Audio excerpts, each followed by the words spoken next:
Eh bien salut à tous les amis, c'est le Yule, on se retrouve dans une nouvelle vidéo, un nouvel unboxing. Alors qu'est-ce que c'est? C'est une souris gaming à moins de 20 euros. C'est une PicTech souris gamer RGB filaire. Bon, sans plus tarder, on va passer au déballage, c'est parti. Ok, nous voici avec la boîte. Bon, elle paye pas de mine, mais pour le prix, je pense que ça devrait aller.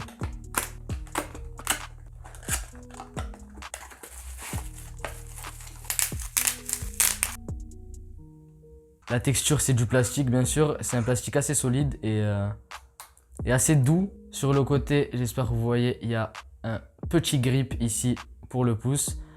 On a juste là le fameux bouton Rapid Fire et les deux boutons latéraux, ici et là. La molette tourne bien, elle est pas trop dure, franchement ça va. Ici, vous avez tout simplement les deux boutons réglables pour le DPI. Le câble, quant à lui, n'est pas tressé. Il a l'air pas mal solide quand même.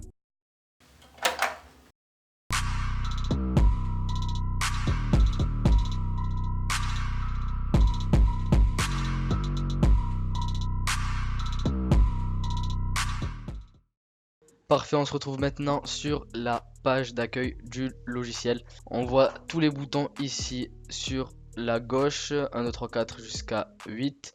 Ce qui est bien, c'est qu'on peut éditer plusieurs profils. On a le choix entre profil 1, 2 et 3. La souris est assez lourde, elle englobe vraiment la paume de la main, ce que je veux voir. Moi, j'aime bien ça. On va voir maintenant à droite les paramètres DPI. Comme vous pouvez le voir, il y a une petite molette pour passer de 500 à 7200. On a plusieurs paramètres de DPI. On a DPI 1, DPI 2, 3, 4 et 5. Le minimum des DPI, c'est 500. Bon, ça, notez-le pour ceux qui aiment jouer en 400 DPI. Ça peut être un très mauvais point pour vous.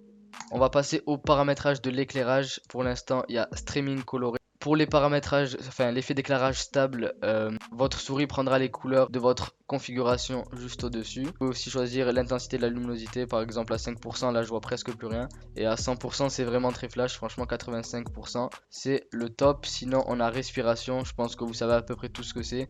On arrive au paramétrage de la souris, on a la sensibilité ici que je vous conseille de laisser à 10. Et par contre, je vous recommande fortement pour ceux qui jouent de décocher améliorer la précision du pointeur. Ça c'est l'accélération de la souris et c'est très mauvais, c'est à dire que plus vous irez vite en fait, plus la souris, enfin le curseur ira loin et ça changera complètement votre sensi et vous pourrez jamais être précis. Et ensuite il y a le taux d'interrogation, là vous posez pas de questions, 1000 Hz directement appliqué.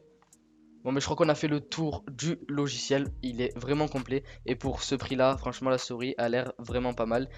Elle est très qualitative, franchement bien solide, vraiment très précise et franchement je pouvais rien demander de plus, surtout pour ce prix là.